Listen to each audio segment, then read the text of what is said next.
అమరావతి వైభవం 5 ఏళ్లు ఆగిన మాస్టర్ ప్లాన్కు తిరిగి ప్రాణం. కృష్ణానదిపై 4 ఐకానిక్ బ్రిడ్జిల నిర్మాణం.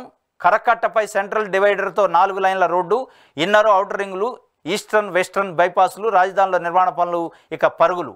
టాప్ 10 కాలేజీలు, ఆసుపత్రులు వచ్చేలా కృషి. సంపద కేంద్రంగా రాజధానిలో నిర్మాణాలు, అందుకు కలిసి వచ్చే సంస్థలకే భూములు.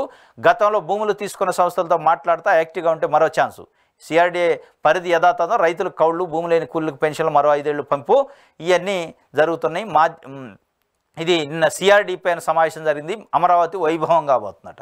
ఆ అమరావతి వైభవం కాబోతుందా పక్కన పెడితే, అమరావతి వైభవం వల్ల రాష్ట్రంలో ఉన్న సామాన్య ప్రజలకి ఏం లాభం జరుగుతుందనేది ఇక్కడ ప్రశ్న.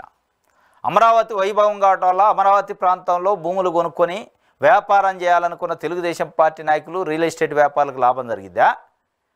నిజంగానే ప్రజలకు లాభం జరిగిద్దా?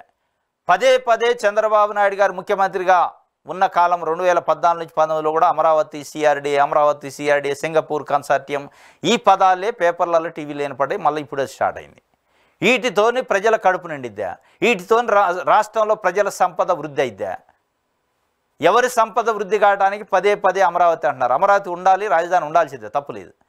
కానీ పదే మిగతా అన్ని కార్యక్రమాలు వదిలేసి ఓన్లీ అమరావతి మీద కేంద్రీకృతం చేసి అమరావతి నిర్మిస్తే రాష్ట్రంలో ఉన్న 5 కోట్ల మంది ప్రజల కడుపు నిండిద్దా? 5 కోట్ల మందికి ఉపాధి ఉద్యోగాలు వస్తాయా?